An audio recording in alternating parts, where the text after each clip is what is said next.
Meu nome é Robson Carneiro, sou professor de Química do ensino médio, diretor do Fundamental 2 e Ensino Médio do Colégio Nacional em Uberlândia, Minas Gerais.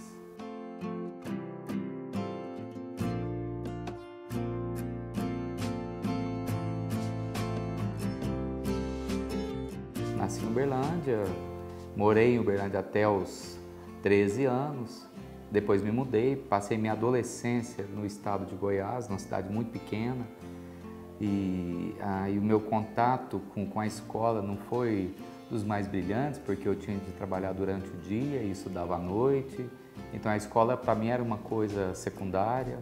Terminou o terceiro ano e eu falei, e aí, né? O que eu vou fazer da minha vida? E eu fui para Goiânia, e quando eu cheguei em Goiânia, uma capital gigante aquilo ali, entrei numa escola, que eu entro na sala de aula, tinha mais ou menos 300 estudantes, era um volume muito alto de informações e que eu não conseguia absorver no dia a dia. E aquilo foi um rolo compressor para cima de mim. E a pressão que eu me botava e a pressão de ter que dar uma resposta para a família, porque a família quer uma resposta. Poxa, você está indo lá, a gente não tem investimento, pouquinho que a gente tem, nós estamos investindo em você. Para amenizar a questão financeira, vamos voltar para Uberlândia, que aqui pelo menos a gente tinha uma casa de aluguel. E assim voltamos, eu e meu irmão. E cada um saiu para um rumo para procurar escola para estudar.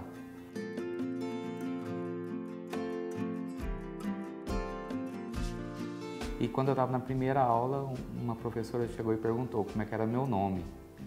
Eu falei, mas eu não fiz nada, né? O professor perguntando meu nome por quê, né? Não tinha esse costume. Ela queria saber de mim. E aquilo lá me chamou a atenção. Eu falei, poxa, uma professora queria saber meu nome, de onde eu vim, o que eu quero fazer. Eu falei, que estranho. Ela estava preocupada com outra coisa. E eu comecei a conhecer os professores. E eles começaram a pegar na minha mão.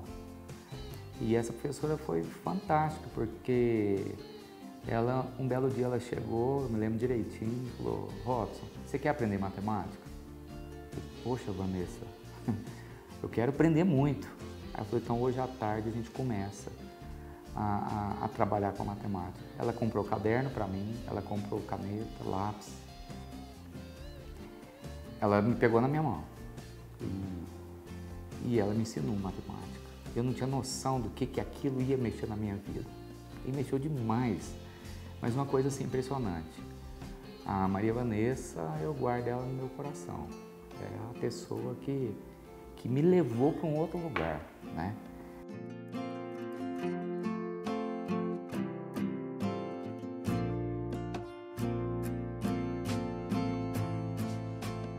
Fui reprovado no vestibular, né? Não passei, não, fiquei triste, os professores também ficaram tristes e tal. Um belo dia eu chego na sala para começar o semestre, que eu entro, uma garota sentada no cantinho. Eu já perguntei para um amigo meu, falei, Kim, você conhece aquela menina? Conheço. Então amanhã nós vamos sentar perto dela. E aí eu sentei do lado dela, comecei a conversar e comecei a conhecer aquela garota. E a gente começou a estar juntos também. E essa menina, ela me ajudou também demais da conta, né? E um belo dia, ela falou para mim, nossa, você sabe tanta química, me ensina um pouco mais. Eu falei, você quer que eu te dou uma aula de química aqui? Você dá conta? Eu falei, não sei, eu acho que eu dou. Fui para o quadro e dei uma aula de química. Quando eu parei, ela estava lá parada, me olhando. Aí eu falei, que foi muito ruim? Ela falou, como você sabe isso tudo? Eu falei, não sei. Eu sei que é assim que funciona. Ela, nossa, a sua aula é muito boa. E aí eu falei para ela, nossa, e eu tô com essa coisa aqui na minha cabeça, que eu queria ser professor. Eu queria ser professor de química. Ela falou, nossa, se você for professor, você vai ser excelente. Ela ainda falou assim, você tem um dom. E aí fomos para o vestibular. Eu passei e ela ficou. Não, mas eu fiquei triste. Fiquei muito triste porque ela não passou. Fiquei muito feliz de ter passado. Voltei na escola e pedi para ser monitor dessa escola, porque eu queria ficar perto dela. E aí comecei a pegar gosto pela coisa. E as oportunidades foram surgindo. Supletivo, de repente, teve a oportunidade. Ó, Rob, você quer dar aula no supletivo? Eu falei, quero. Foi a minha maior escola. Em 91, no início do ano, eu me tornei professor do Colégio Nacional. E aí eu entrava em sala de professor, aí eu olhava, a Vanessa estava do meu lado. Lembra da Vanessa? Aquela que pegou na minha mão para me ensinar matemática. E eu falava, nossa, eu sou professor agora, igual você. Ela falava assim, igual não, mas tem muito para aprender. E lembra daquela menina que eu conheci? Em julho de 91 nós casamos.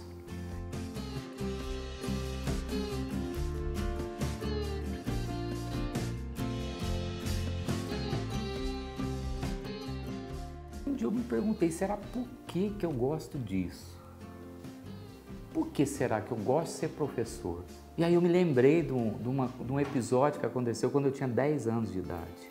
Minha mãe tinha um pré-escolar, ela estava grávida do nosso irmão mais novo e ela precisava ir ao médico para fazer o pré-natal, fazer aquelas coisas. E não tinha ninguém para ficar com os estudantes. E lá em casa, o prézinho dela era lá em casa, era um quarto que ela fez de sala de aula. E ela falou, Robson, você vai ficar tomando conta dos meninos aqui. Os meninos tinham 7 anos de idade, eu tinha 10. E eu fiquei na frente da sala de aula com 20 estudantes. E foi a minha primeira gestão de sala de aula. Eu com 10 anos de idade.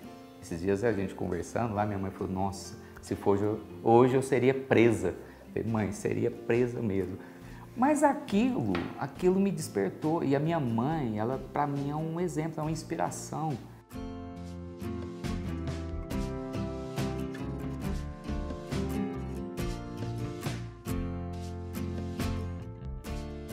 Ser professor hoje é muito diferente de ser professor há quase 30 anos atrás, né?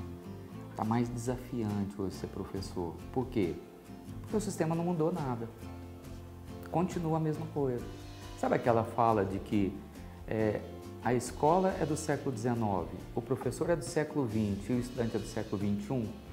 Então nós estamos aqui com essa escola do século XIX, um pouco diferente, querendo fazer diferença, mas com o mesmo modelo mental que a gente tinha um tempo atrás. Então, ser professor hoje envolve ter muitos conflitos nas nossas cabeças, porque a gente sabe que aquele professor naquela juventude dava certo.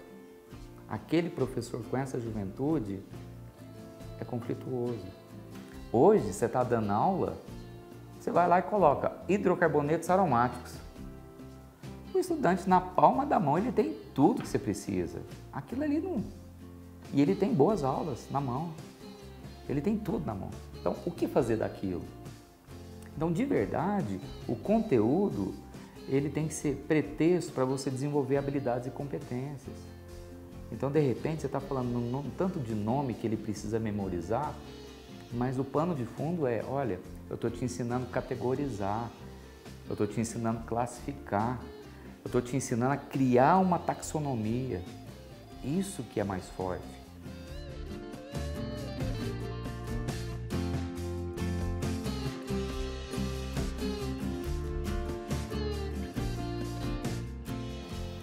Uma coisa que marcou muito foi um dia que eu tive um problema eu estava ficando tonto, né? E aí todo mundo fala, labirintite, você está ficando velho, é labirintite, né? Tudo é labirintite. Mas não pode ser, né? E aí eu fui consultar. E a hora que eu olhei o nome do médico, eu falei, poxa, esse nome eu já vi em algum diário meu, né? E era o Valmir. E aí, de repente, ele me atendeu. Na hora que eu entrei no consultório, ele falou, Robin, eu não acredito que é você, né? E eu fiquei surpreso com aquilo. E ele falou assim, cara, o que eu vou poder fazer para retribuir tudo que você fez por mim? Eu falei, cara, eu não fiz nada, você que é um médico aqui e tal, você que sabe das coisas. Ele falou, não, mas foi lá atrás, quando você dava aula para mim em Araguari, mas ele me marcou, porque assim, já há muito tempo, porque ele se formou em medicina, fez especialização. A gente sabe que o processo aí leva 12 anos, 10, 12 anos, né? E na hora que eu entrei, lembrar daquilo, lembrar de detalhes da aula, lembrar de detalhes que eu já me esqueci. E ele fala o tanto que aquilo ali significou para ele, né? Então isso me marcou. Ah, eu sinto que vale a pena, cara. Eu falo assim, olha, isso aqui, ó, porque basta um. pessoa, você pode mudar só uma pessoa. Isso você já fez coisa demais para a humanidade. Porque a gente sabe que toda pessoa, ela é uma... Às vezes as pessoas falam assim, ninguém é insubstituível, não é? Existe essa fala, né? Que você substitui as pessoas. Eu acho o contrário. Ninguém é substituível. Você pode até ter uma pessoa melhor, numa competência pior, mas aquela pessoa é única. Então, quando a gente afeta uma pessoa e essa pessoa começa a ter a visão diferente da vida e contribuindo, poxa, você já ganhou. Imagina se cada pessoa no planeta melhorasse uma pessoa. Basta. Não precisamos de tanta coisa assim.